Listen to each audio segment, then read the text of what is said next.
Alors en termes de bâtiment durable, justement, la première action qu'on a menée, c'est toute la partie seaux PCR. Donc on a lancé toute une partie de gamme avec que des seaux donc gris, voilà, on peut les reconnaître facilement, qui sont issus de matières recyclées.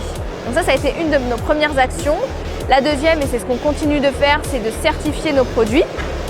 Tout ce qui est EMICODE, donc EC1+, A+, on essaye au niveau européen aussi d'avoir ce qu'on appelle des EPD ou en France les FDES, fiches de données environnementales et sanitaires. Voilà, sur cette partie au niveau développement durable. Alors en termes de développement durable, nous on agit en premier lieu au niveau de la composition de nos produits. C'est-à-dire qu'on a plusieurs gammes de produits et dans chaque gamme, on va essayer d'avoir une alternative végétale. Donc on a des produits qui sont jusqu'à 99,9% composés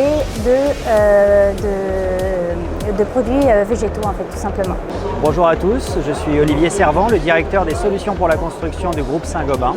Le groupe Saint-Gobain, c'est le leader français et le leader mondial de la construction durable.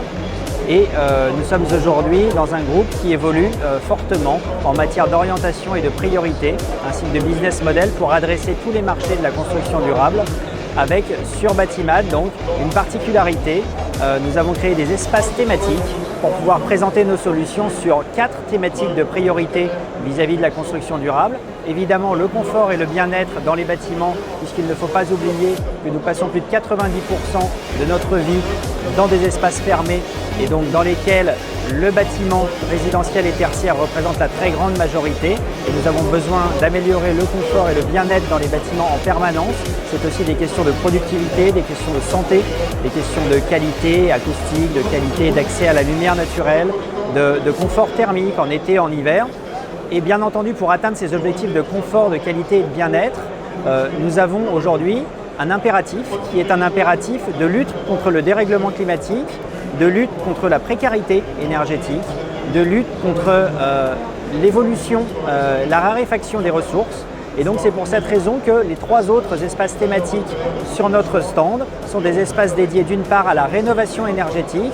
Et Dieu sait si en France le sujet de la rénovation énergétique est l'axe majeur des politiques publiques et des orientations à dynamiser sur le marché pour permettre d'atteindre à l'horizon 2050 un objectif de parc de bâtiments au niveau du bâtiment basse consommation tel que défini dans la stratégie nationale bas carbone.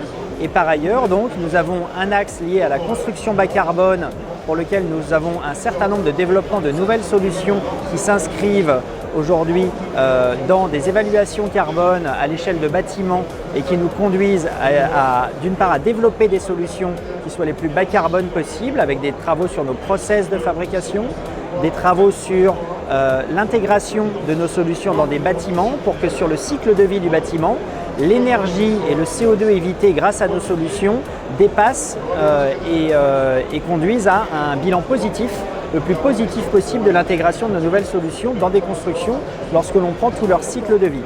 Et pour ce faire, on a donc le dernier axe de travail sur lequel nous présentons aujourd'hui des évolutions et des investissements du groupe Saint-Gobain dans des nouvelles solutions liées à l'économie circulaire, notamment en matière de recyclage des produits, des matériaux de déconstruction du bâtiment, mais aussi des évolutions en matière de mise en place de déchetterie multiflux dans nos enseignes de distribution pour pouvoir récupérer des déchets triés avec donc une accélération du marché qui va être mise en place en 2023 grâce à la mise en place de la REP, donc la responsabilité élargie des producteurs sur les produits et matériaux de construction du bâtiment, qui va nous permettre d'accélérer justement cette récupération de déchets de déconstruction triés, flux par flux, pour pouvoir réalimenter soit de la réutilisation, du réemploi ou du reconditionnement de produits, soit du recyclage de produits pour intégrer de plus en plus de matières premières dans nos nouvelles solutions destinées à décarboner la construction ou à la réno, et la réno énergétique en particulier. Et du coup, la boucle est bouclée,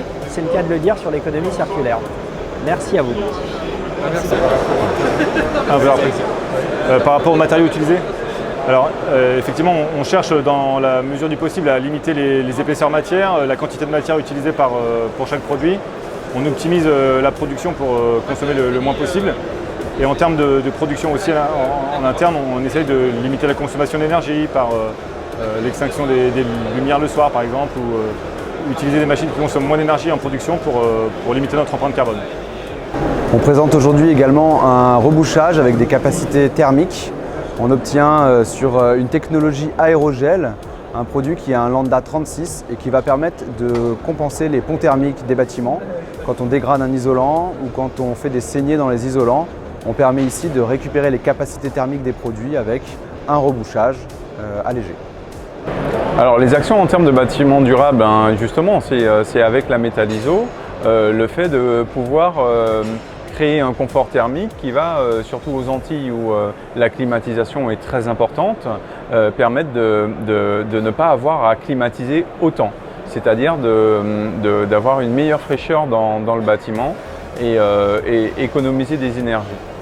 Après, c'est l'utilisation de produits qui sont adaptés aussi au climat tropical. Aujourd'hui, le climat tropical a beaucoup d'humidité, il y a aussi beaucoup de nuisibles, et puis on doit faire face au séisme, au sismique et au cyclonique.